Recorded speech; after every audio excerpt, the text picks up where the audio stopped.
नमस्कार जी। आज हम सीसीआरटी नई दिल्ली में आए हैं। हमारे साथ पूरे इंडिया से जो डीआरपी है सीसीआरटी के, वो भी हमारे साथ है। आज जो संस्था है हमारी CCRT, centre for cultural resources and training, इसके बारे में, और जो हमारे साथी अलग अलग स्टेट से आए हैं, भारत का जो मैं समझता हूँ जो मिनी इंडिया जहाँ पे इकट्ठा हुआ है, सभी से बातचीत करेंगे। सबसे पहले मेरे साथ ओम जोशी जी है, जो राजस्थान से है। बहुत अच्छे लीडर भी है और डीआरपी भी है। इनका अच्छा कार्य किया उन्होंने। हम राजस्थान में गए थे, बाड़मेर में, वहाँ पे थार फेस्टिवल भी ये लगाते हैं। इनसे भी बातचीत करेंगे। हाँ सर, आप थोड़ा सा सीसीआरटी के बारे में और राजस्थान के बारे में बताइए। जी, सभी दर्शकों को नमस्कार। स्वागत है सीसीआरटी में। सीसीआरटी एक ऐसा प्लेटफॉर्म है जहां, जैसा आपने कहा मिनी इंडिया, तो हम अलग अलग राज्यों से यहाँ भी देख रहे हैं कि जो खड़े हैं, लगभग 7-8 राज्यों से हम टीचर्स आए हैं। डीआरपी कहलाते अपने जिले में जिला संदर्भ व्यक्ति, और भारतीय संस्कृति के एम्बेसडर कहें तो भी कोई अतिशयोक्ति नहीं है। हम अपने जिले को, अपने राज्य को रिप्रेजेंट करते हैं यहाँ पे कल्चर के रूप में, नॉट पॉलिटिकली, नॉट एडमिनिस्ट्रेटिव, लेकिन कल्चर के रूप में हम सब वहाँ के एम्बेसडर है, रिप्रेजेंट करते हैं। यहाँ पर हम 2 दिन भारत के विविध राज्यों की संस्कृति पर चर्चा करेंगे।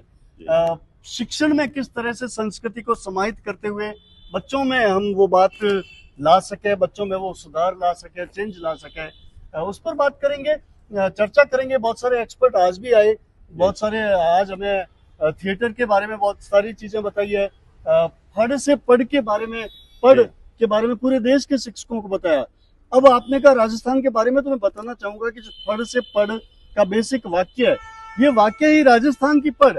राजस्थान में भी पश्चिमी राजस्थान, जहाँ बाड़मेर, जोधपुर, जैसलमेर, जालौर जिले हैं, वहाँ पढ़ गाई जाती है। पाबू जी की पढ़, राठौड़ों की पढ़, देवनारायण जी की पढ़। तो उस पढ़ की जो भील जाति के लोग शहर या भोपा भोपी के रूप में गाते बजाते थे। सर थोड़ा और भी जो राजस्थान का कल्चर है, जैसे वहाँ का खाना है, दाल बाटी चूरमा, मैंने दाल बाटी चूरमा, और वहाँ के डांस है, वो भी थोड़ा सा बताए हमारे। देखिए, राजस्थान का कहें तो घूमर नृत्य सबसे पहले आता है। महिलाएं तीज के अवसर पर, शादी ब्याह के अवसर पर महिलाएं मिलकर एक घूमर घूम के गोल घेरे में डांस करती है, वो घूमर कहलाता है। बहुत सारे लोकगीत है, चिरमी कहो चाहे मोरूबाई कहो, बहुत सारे ऐसे लोकगीत है जिसपे महिलाएं मटकू डांस, घूमर डांस करती है। और दाल बाटी चूरमा तो खाते ही हैं मजे से। राजस्थान और पंजाबी लोग तो खाने पीने के बहुत शौकीन है। जैसे पंजाब में मक्की की रोटी और साग, उसके साथ लस्सी जो है वो बड़ा मशहूर है। तो हमारे साथ और भी राज्यों के टीचर आए। मैडम, आपका क्या नाम है? मेरा नाम मंगलेश यादव है। तो आप कहाँ से आए हैं? और मैं उत्तर प्रदेश से आई हूँ। तो थोड़ा सा बताएं उत्तर प्रदेश के बारे में, आपका क्या विचार है? जैसा कि हमारे साथी भाई ने बताया कि ये हमारी एक सांस्कृतिक स्रोत में जो हम लोग इकट्ठे होते हैं, तो ये मिनी इंडिया है। तो मैं अगर कहना चाहूँ कि इस मिनी इंडिया में और इस सांस्कृतिक संसद में हम सब अपने अपने स्टेट के सांस्कृतिक सांसद हैं। मेरा ये कहना है कि हम उत्तर प्रदेश से सांस्कृतिक सांसद के रूप में चुनकर यहाँ आए हैं और अलीगढ़ जिले से आए हैं। मेरे उत्तर प्रदेश की विशेषता ये है कि भगवान राम और कृष्ण जैसे जन्मभूमि उनकी हमारे उत्तर प्रदेश में, और मथुरा मेरे बिल्कुल अलीगढ़ के पास में पड़ता है। तो वहाँ की रासलीला, रामलीला, ये पूरे विश्व में प्रसिद्ध है। वहाँ की संस्कृति भारत में ही नहीं, विदेशों तक फैली हुई है। तो ये मैं अपने आप को बहुत मतलब गौरवान्वित महसूस करती हूँ कि मैं ऐसे प्रदेश से आती हूँ जहाँ पर इतने इतने महान क्रांतिकारी पैदा हुए, और संस्कृति के जो महान दूत हैं भगवान राम और कृष्ण, वो पूरे विश्व में जो इंडिया को बोला जाता है यूनिटी इन डाइवर्सिटी। जी, इंडिया में विभिन्न जाति के लोग रहते हैं, धर्मों के लोग रहते हैं। जी, हमारी लैंग्वेज अलग है, पहरावा अलग है। तो सीसीआरटी उसमें एक अच्छा काम करती है, बहुत अच्छा काम। सभी लोग इधर आते हैं तो हम पूरे इंडिया को जानते हैं। बिल्कुल। उसके बारे में क्या कहेंगे आप? उसके बारे में मैं ये कहूंगी कि हम विश्व बंधुत्व की भावना को बढ़ावा देते हैं, और जो हमारा गुट निरपेक्ष भारत है, तो उस भारत में धर्म की निरपेक्षता सबसे पहली प्रमुखता है।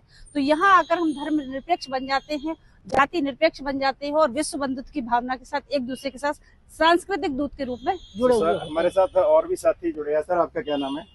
मैं संजय रामवत महाराष्ट्र से हूँ, और मेरा जिला है अमरावती।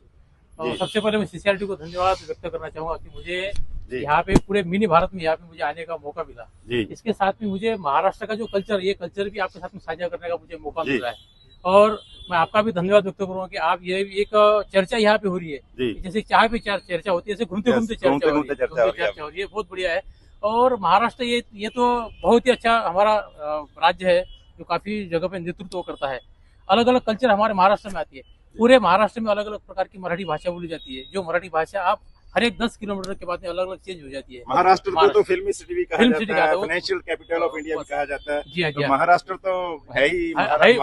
महाराष्ट्र बिल्कुल जैसे महाराष्ट्र माता गर्दा महाराष्ट्र माता, तो यही महाराष्ट्र जो है, महाराष्ट्र का भी कल्चर हमें यहाँ दिखाने का मौका मिलता है। आज जैसे हमारे एक लेक्चर चल रहा है, उस लेक्चर में वारली पेंटिंग जो महाराष्ट्र से आती है, जैसे वारली पेंटिंग का नाम आता है, जैसे हमारा गौरव कल्चर है, ये महाराष्ट्र की एक चीज यहाँ पे बताना चाह रहे थे। और महाराष्ट्र में लावनी, अलग अलग प्रकार के नृत्य जो है वो भी सब आते हैं, तो वो सभी बातें यहाँ पे होती है।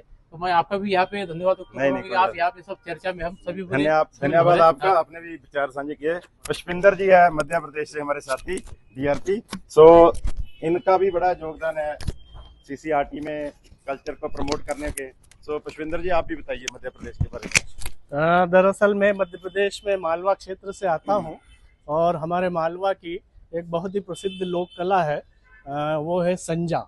जी ये संजा जो है कहीं सांझी के नाम से जानी जाती है और ये राजस्थान से लेकर हरियाणा तक प्रसिद्ध है। गोबर से कलाकृतियाँ हमारी कुंवारी लड़कियां बनाती हैं और उसे रोज 15 दिन तक पूजा करती हैं, आरती करती हैं और उसका प्रसाद वितरण करती हैं। ये संजा की लोक कला वैसे विलुप्त हो की कगार पर आ गई थी, लेकिन धीरे धीरे सीसीआरटी के माध्यम से और हमने अपने तय प्रयास करते हुए इसको पुनर्जीवित करने का एक अभियान चलाया है और हमारे जिले के और अन्य जिलों के भी शिक्षक साथी इसमें बहुत अच्छा काम कर रहे हैं। धन्यवाद, आपने बातचीत की। हाँ जी सर, आप कहाँ से हैं? नमस्कार सर, मैं उत्तराखंड